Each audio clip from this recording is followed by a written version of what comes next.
ज्योति तीन भूतले समंजस ज्ञान विभूति चक्षुषा विराजितं मे विधुन बतातमा छपा करेणे वे गुणों करे करे प्रजापतिर्या प्रथमम जिजीवसु शशास्य कृष्णाद सुकर्म सुप्रजा। हमारे यहाँ संस्कृति और सभ्यता की बात चलती है। लोग कहते हैं संस्कृति जरूरी है या सभ्यता जरूरी है। मैं कहती हूँ सभ्यता है, जरूरी है, लेकिन इतनी जरूरी नहीं है जितनी हमारी पहचान संस्कृतियों से होती है। लोग कहते हैं वैदिक संस्कृति पुरानी है। मैं कहती हूँ आज से करोड़ों वर्ष पहले जैन संस्कृति है, जिसमें कि सबसे पहले लोग कहते हैं आदिनाथ को ब्रह्मा कहते हैं, कोई किसी नाम से कहते हैं, लेकिन मैं कहती हूँ यदि दुनिया में संस्कृति का प्रारंभ किया है किसी ने तो वो आदिनाथ भगवान ने किया है। जब प्रजा कला विज्ञान नहीं जानती थी, या कहें भोग भूमि का अंत हुआ था, कर्म भूमि का प्रारंभ हुआ था, तब से आदिनाथ भगवान ने ऋषभ देव ने ग्रस्त अवस्था में रहते हुए सारी प्रजा को जीने की कला सिखाई थी। जीने की कला किस प्रकार से सिखाई थी कि लोग शांति से अच्छे से जी सकें और कोई हिंसक प्रवृत्तियां नहीं हों। लेकिन आज हमारे भारत में औद्योगिकीकरण के कारण या कहें विकास के नाम पर, सभ्यता के नाम पर, आज हमने प्रकृति से बहुत बड़ी खिलवाड़ की है। आज हमने संस्कृति से बहुत बड़ी खिलवाड़ की है और उसका दुष्परिणाम कि सभ्यता की तैयारियां धरी की धरी रह गई। विज्ञान की चरम सीमा को छूने की लालसा पड़ी की पड़ी रह गई और संस्कृति ने, कहते हैं विज्ञान की चरम सीमा खड़ी की खड़ी रह गई। बहुत बड़े बड़े विकास के दावे पड़े के पड़े रह गए, लेकिन संस्कृति से विकृति होने के कारण, संस्कृति में छेड़खान होने के कारण, हमारी प्राचीन पद्धतियों की अवहेलना के कारण आज दुनिया इतनी बड़ी त्रासदी सह रही है। आज दुनिया विकास के नाम पर विनाश के गर्त में जाकर खड़ी हो गई। माना कि अपनी अपनी देश की संस्कृतियां होती हैं। आपने देखा कहीं आप जाते हैं तो देखकर साड़ी बांधने का ढंग देखकर आप कह देते हैं कि ये राजस्थानी साड़ी बांधे है, ये बंगाली साड़ी बांधे है, ये कर्नाटक का बांधे। आपका पगड़ी देखकर पहचान जाते हैं कि कौन से देश की पगड़ी है। आप रोटी देखकर पहचान जाते हैं कि कौन सी रोटी है, रुमाली है, इस्लामी है, एमपी की है, राजस्थानी है, सब पहचान जाते हैं। आप पकवान देखकर पहचान जाते हैं कि कौन से देश का पकवान है। आप बोलचाल देखकर पहचान जाते हैं।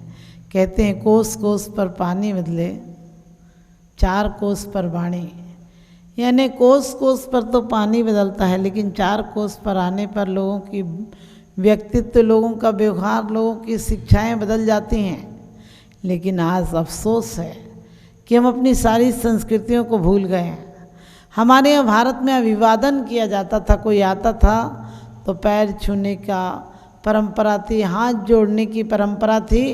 ये हमारी भारतीय संस्कृति का स्वाभिमान था, क्योंकि कहते हैं जब हाथ जोड़ते थे तो एक तरह से परमात्मा की तरफ से नमस्कार करते थे और कहते भी थे कि अतिथि देवो भव। लेकिन आज के युग में हमने सारी अपनी संस्कृतियां खो दी हैं। आज अभिवादन नहीं करता कोई, बड़ों के पैर नहीं छूता और सोचते हमने बहुत विकास किया है। लोग कई बार कहते हैं कि आजकल तो बहुत एडवांस ज़माना हो गया। हमने कहा एडवांस कितना भी हो जाए, बड़ों की जब तक आशीर्वाद नहीं मिलेगा, बड़ों का जब तक बड़ों की कृपा नहीं होगी, देवताओं की हम आराधना नहीं करेंगे, तब तक हम अकेली सभ्यता से नहीं जी सकते हैं। हमारे यहाँ विज्ञान के कारण आज बहुत सारे हमारे पेड़ पौधे ईंधन के नाम पर जला देते हैं हम लोग, लेकिन कभी ये नहीं चाहते हैं कि हम सौर ऊर्जा से, हमारी प्रकृति ने हमें सब कुछ दिया है। भारत के ऋतवेग में कहा है कि पृथ्वी माँ की तरह होती है। जब हम बिस्तर से उठते थे पुराने लोग हमारे तो पहले भगवान को, पृथ्वी को नमस्कार करते थे कि हम अपने जीवन यापन के लिए तेरे ऊपर पैर रखना पड़ रहा है। हमारे यहाँ भूमि पूजन की बात थी, शिलान्यास की बात थी, शिलाओं को भी हम पूजते थे। इतना आदर सम्मान था कि कोई काम शुभारंभ करने के पहले भूमि की पूजन होती थी। हमारे बहुत सारी परंपराएं हैं, समय समय पर त्योहारों पर क्या क्या पूजा जाता है। आज यूरोप में लोग ये नहीं मानते हैं कि कोई प्रथाएं भी हमारे मान्यता रखती हैं।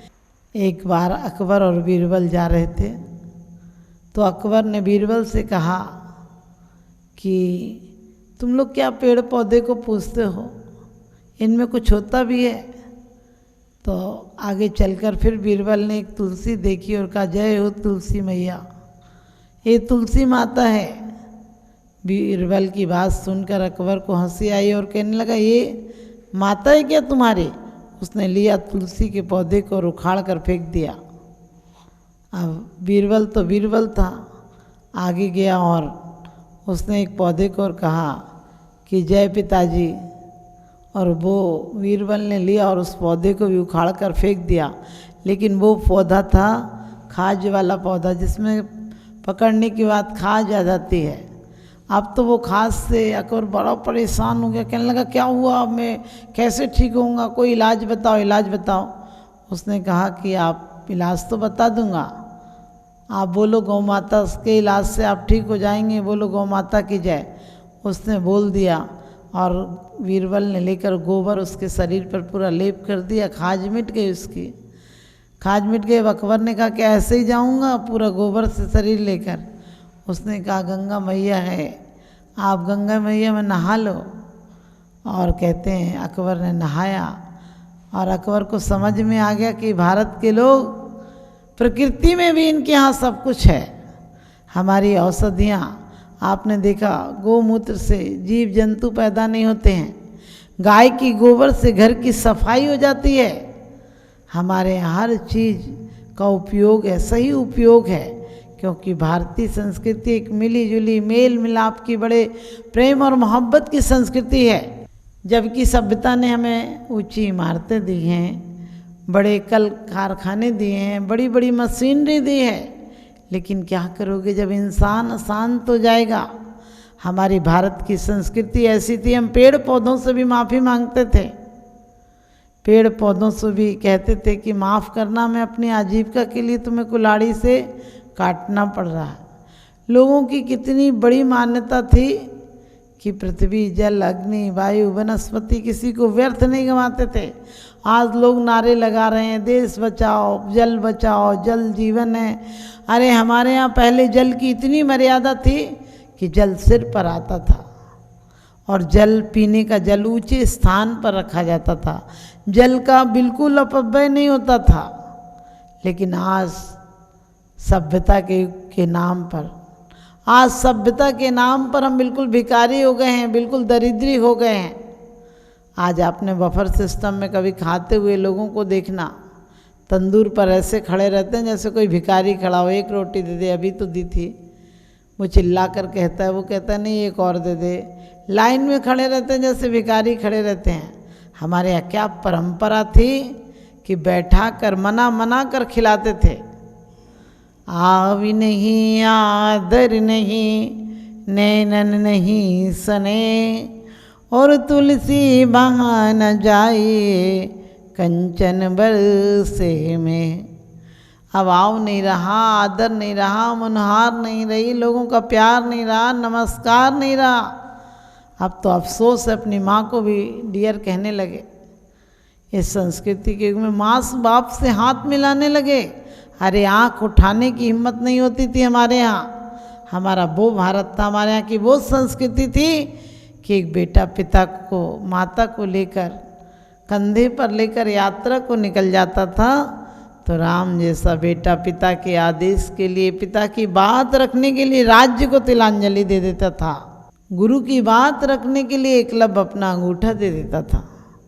लेकिन आज पढ़ाई के नाम पर हजारों हजार लोग एक जगह, बच्चे एकत्रित हो जाते हैं और उसके बाद उत्पात होता है, क्योंकि हमने अपनी संस्कृति को भूल गए, बड़े लोगों को पैर छूने आदि की परंपरा भूल गए।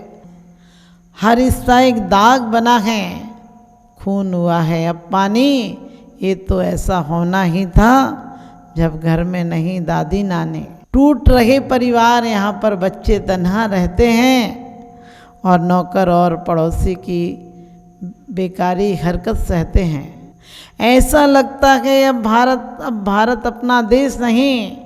नैतिकता का अब देखो मिलता एक भी संदेश नहीं।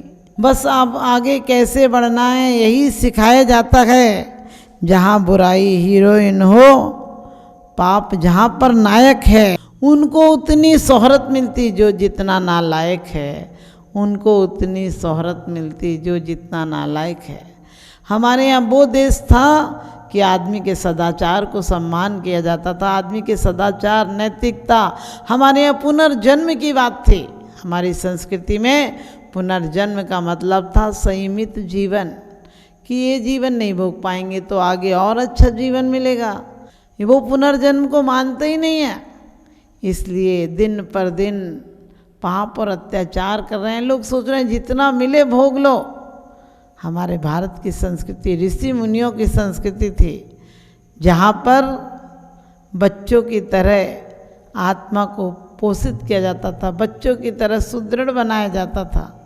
किसी ने कहा अब क्या ज़रूरत है, मैंने कहा ऐसी बात नहीं है। नारी भारतीय संस्कृति में बहुत बड़ा स्थान था। भारत में नारी को देवी कहा जाता था। आज भी आप देखें, चाहे आपका स्वास्थ्य मंत्रालय हो, चाहे रक्षा मंत्रालय हो, चाहे शिक्षा मंत्रालय हो, सब में हमारे यहाँ पापियों का नाश करने के लिए दुर्गा का रूप ले लेती थी। स्त्री में दुर्गा भी है। जब वह कभी चंडी बन जाती है तो दुर्गा का रूप रख लेती है, और कभी सरस्वती बन जाती है तो ज्ञान का भंडार बन जाती है, और कभी लक्ष्मी बनकर संपत्ति की कृपा कर देती है। सारे अधिकार तो हमारे नारी के पास हैं, चाहे शिक्षा का। और सबसे पहले हमारे आदिनाथ ऋषभदेव ने, आदिनाथ ने अपने परिवार में रहते हुए, अपने गृहस्थ आश्रम में रहते हुए शिक्षा का दायित्व जो अपने बेटों को नहीं दिया, वो अपनी बेटियों को दिया। अंक और लिपि विद्या उन्होंने सिखाई। बेटियों को हिंदी और कहना चाहिए गणित दोनों की शिक्षा दी, ताकि इस देश को आदर्श मिले, इस देश को नारी का सम्मान मिले, शिक्षा मिले और सब व्यवस्थाएं मिले। लेकिन आज वर्तमान में लोग कहते हैं नारियों का कोई हक नहीं है। हम कहते हैं आज की सदी में भी कभी कभी ऐसा हो जाता है, बेटा जन्मे तो बधाई बजती हैं, बैंड बजते हैं, और बेटियां जन्मे तो दादी उदास मन से कहती है अगली बार आना, भी तो बेटी हुई है। अरे बेटियां वो बीज हैं जो वृक्ष बन जाएंगे। बेटियां वो संस्कृति हैं, तुम्हारे यहाँ की पहनावा है, पहचान है, जो अकबर जैसों को दुर्गावती ने संदेश दिया था। 2 बार युद्ध किया था, और अंत में जब लगा उसे कि ये मुझ पर विजय प्राप्त कर लेगा तो मुझे अपने अधिकार में ले लेगा, तो स्वयं अपनी कटार से मर जाती है। हमारे भारत की नारी ऐसी है। भारत की नारी, हमारे यहाँ की वो संस्कृति थी कि अपने सील के लिए झांसी वाली रानी ने अपने एक हाथ में घोड़े की नाल थी तो दूसरे हाथ में तलवार थी, और पीठ पर बेटा बंधा हुआ था। रानी लक्ष्मीबाई ये शिक्षा देती थी कि समाज की, राष्ट्र की और परिवार की तीनों की जिम्मेदारी है, और प्राणों के रहते हुए, श्वास के रहते हुए तीनों की रक्षा करूँगी, एक को भी नहीं जाने दूंगी। प्राण चले गए, कहते हैं भलाई में यदि मरना हो तो जीने से बेहतर है, बुराई का तो जीना मौत के सदमे से बदतर है। आज हम लोगों की शिक्षा में कोई राष्ट्र नेता, कोई बड़े महापुरुषों के चरित्र नहीं पढ़ाए जाते हैं।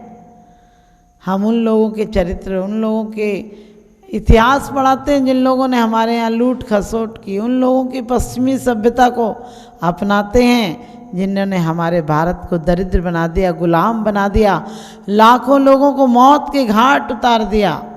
उन लोगों का अनुसरण कर रहे हैं, उस सभ्यता का अनुसरण कर रहे हैं। एक लंबी लाइन लगी थी। एक व्यक्ति ने कहा देखना वो आगे लड़का खड़ा कैसे बेढंगे से कपड़े पहना है। सुनने वाले ने कहा कि नहीं जी वो लड़का नहीं है, मेरी लड़की है। उस व्यक्ति ने जिसने कहा था उसने कहा कि आप उसके बाप हैं क्या? बोली नहीं मैं उसकी माँ हूँ। आप समझ गए। आज पश्चिम की सभ्यता, यूरोप की सभ्यता, माना कि वहाँ पानी कम था, माना कि वहाँ परिवार इतने इतने 2 मंजिले घर क्यों बनाए जाते थे वहाँ? क्योंकि बर्फ़ इतनी जम जाती थी कि जिसके कारण लोगों को दिक्कत होती थी, इसलिए 2 मंजिले मकान बनते थे।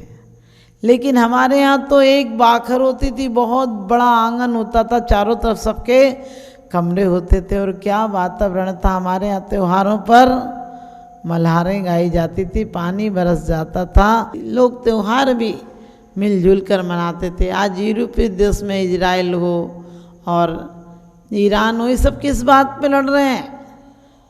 शुक्र, शनि और रवि पर लड़ रहे हैं। कौन सा दिन शुभ है?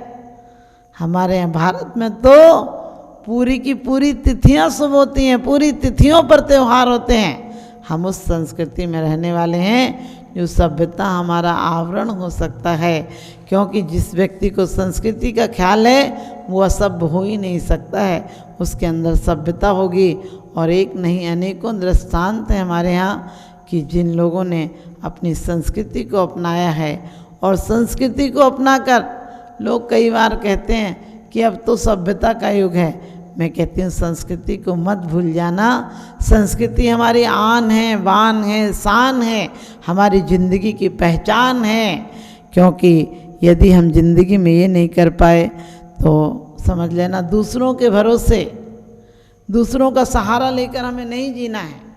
हम अपनी ज़िंदगी में आखिरी दम तक, हमारे हर देश की एक संस्कृति है, हर देश की एक प्रथा है, लेकिन आज पश्चिमी की इस हवा के कारण हर देश के लोगों ने अपना पहनावा भूल गए हैं, अपना बोलचाल भूल गए हैं, अपने खान पान की पद्धति भूल गए हैं। हमारे यहाँ वो पद्धति थी, कोई आते ही हम पानी का लोटा लेकर खड़े हो जाते थे उससे पानी देने को।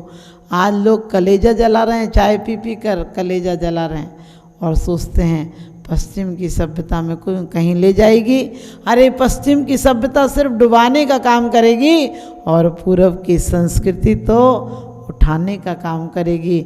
हमारे यहाँ के एक नहीं अनेकों देवियाँ, हमारे जैन शासन में तो आगम भरा पड़ा हुआ है कि राजनीति की शिक्षा और चाहे सामाजिक शिक्षा हो, चाहे आध्यात्मिक शिक्षा हो। एक सेनापति के हाथ में बागडोर थी और कहते हैं कि किसी ने शिकायत कर दी रानी से कि क्या विजय प्राप्त करेगा, ये तो बिल्कुल कायर है, एक इंद्री से 2 इंद्री से भी क्षमा मांगता है, चींटी मकोड़ों से क्षमा मांगता है, आदमी को क्या मारेगा। रानी ने बुलाया और सेनापति से कहा क्यों तुम ऐसा करते हो? उसने कहा हाँ ऐसा करता हूँ। उन्होंने कहा तुम क्या विजय प्राप्त करोगे?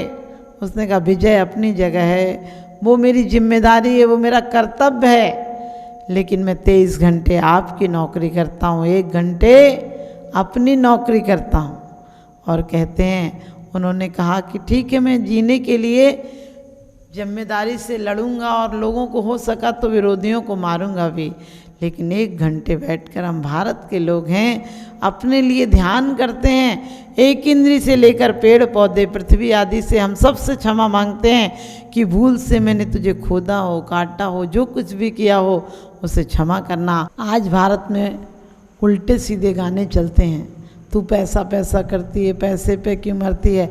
अरे हमारे भारत की संस्कृति तो ऐसी रही है। आज लोग नारियों का मौखौल उड़ाते हैं। हमारे यहाँ नारियाँ वो सम्मान दिलाया है भारत को। यज्ञ नाम के एक ऋषि हुए हिंदुओं में, कहते हैं उनकी 2 पत्नियाँ थीं, एक मैत्री और एक याज्ञी। तो कहते हैं उन्होंने सारी संपत्ति छोड़कर, ऋषि होने जा रहे थे, उन्होंने अपनी पत्नी से कहा, बहुत संपत्ति थी उनसे, और उन्होंने कहा कि मैं आत्मा का ध्यान करने जा रहा हूँ, आत्म उपलब्धि करने जा रहा हूँ, तुम लोग दोनों संपत्ति आगे आधी बांट लो। तो कहते हैं उनकी एक पत्नी मैत्री ने कहा था मैं संपत्ति का क्या करूँगी, जब आप संन्यास लेने जा रहे हैं तो मैं तो वो संपत्ति लूँगी जिसके द्वारा सिर्फ शरीर सुंदर नहीं होता है, सिर्फ इस देह का पोषण नहीं होता, जिससे आत्मा भी पोषित होती है। हमारे यहाँ मीराबाई का वो चरित्र है जिन्होंने भक्ति के लिए अपना जीवन समर्पण कर दिया। कृष्ण थे नहीं, लेकिन उनकी भावनाओं में डूबकर, उनकी स्मृतियों में, उनकी आराधना में ऐसी डूब गई कि बहुत यातनाएं दी, सारी हंसते हंसते सह गई।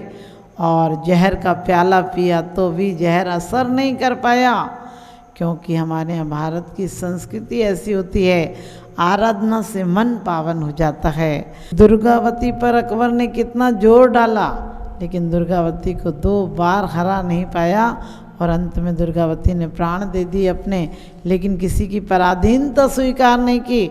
आज हमें भारत के लोगों को चाहिए कि अपना स्वावलंबन जीवन बिताएं और अपनी संस्कृति का स्वाभिमान बढ़ाएं, अपने यहाँ का पहनावा, अपने यहाँ के रीति रिवाज नहीं भूलें, और पश्चिम की सभ्यता डुबाने वाली है उसका अंधा अनुसरण नहीं करें।